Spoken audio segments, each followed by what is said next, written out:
Anda harus bisa mencari ilmu dari sesuatu yang tidak bisa Anda pahami. Ilmu itu tidak hanya datang dari sesuatu yang Anda paham. Ilmu juga bisa datang kepada Anda melalui sesuatu yang Anda tidak paham.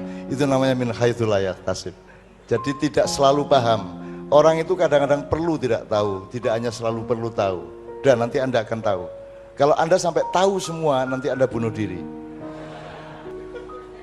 Jadi sebelum menilai tentang musik, tanya dulu, musik itu apa maksudnya? Apa bunyi, nada, irama, alatnya, yang mana musik itu? Yang dimaksud musik itu apa? Atau lagu itu apa? Gini loh mas, musik itu satu bunyi unsurnya.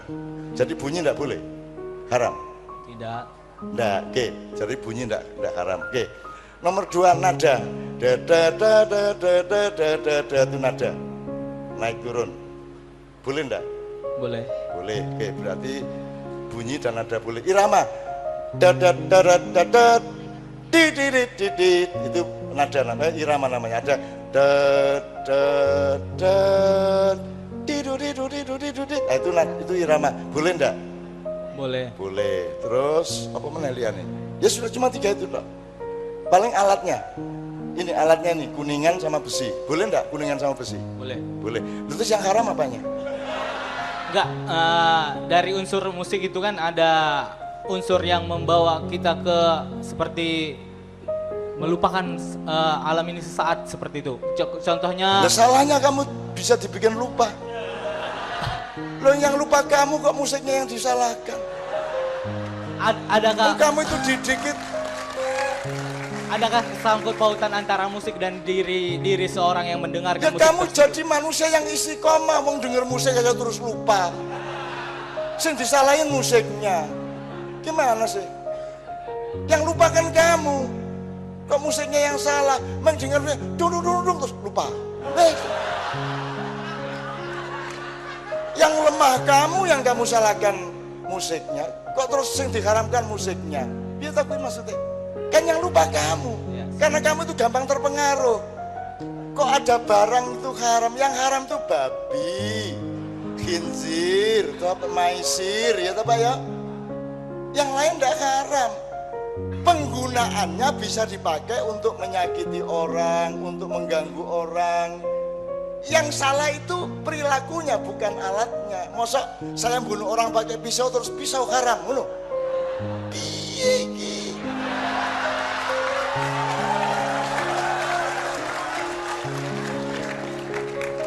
Makanya nomor 1 itu alat menjadi orang Islam itu bukan Quran, bukan syariat, bukan fikih, bukan kitab, bukan hadis. Alat utama akalmu, pikiranmu. Quran hadis itu alat, dia bukan subjek. Subjeknya akalmu, pikiranmu, logikamu, analisismu, kan begitu. Quran hadis itu alat bahan untuk mencari pedoman dari Allah.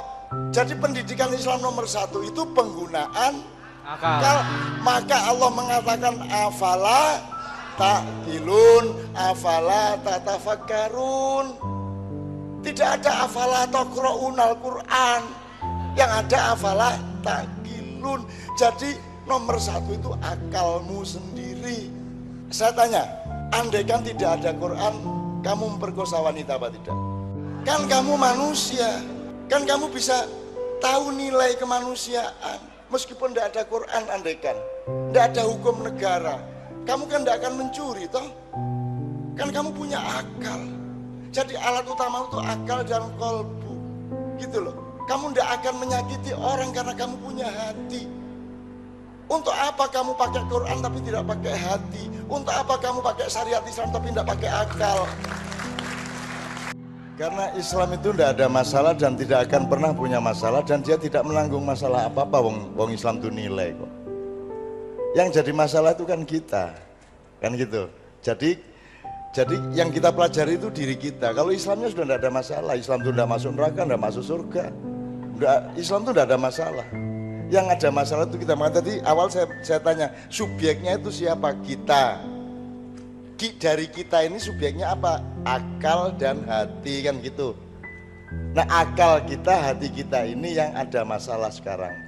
Bahkan sekarang ini kita agak gagal akal ini di Indonesia ini. Dalam banyak hal, dalam politik, pembangunan segala macam agak gagal akal.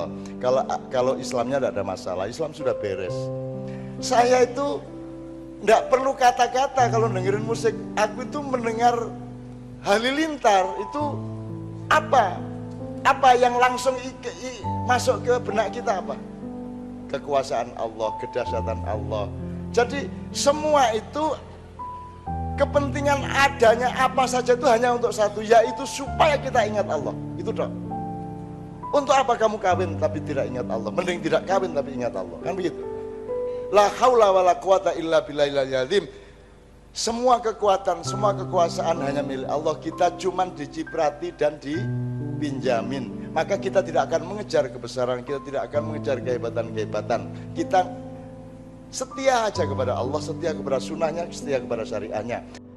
Jadi gini, kuncinya menurut saya Mas, ijtanibu katsiran minadh-dhanni, inna ba'dadh-dhanni itsmun. Berusahalah untuk sejauh mungkin tidak mendekat ke prasangka-prasangka. Itu makanya butuh ilmu. Jadi sesuatu jangan dihadapi dengan prasangka, dipelajari, kan gitu. Letaknya dia Islami atau tidak, itu tergantung Anda melihatnya, tidak tergantung barangnya. Sekarang saya tanya, pelajaran biologi itu pelajaran agama apa non agama?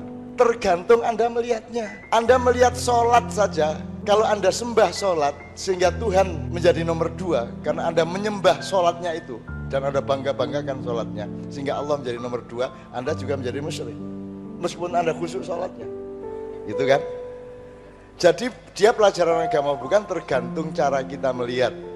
Kalau kita melihat daun-daun, pohon, tanah, preparat itu dengan rasa syukur dan terima kasih kepada Allah telah diberi rahmat yang luar biasa berupa pohon-pohonan, berupa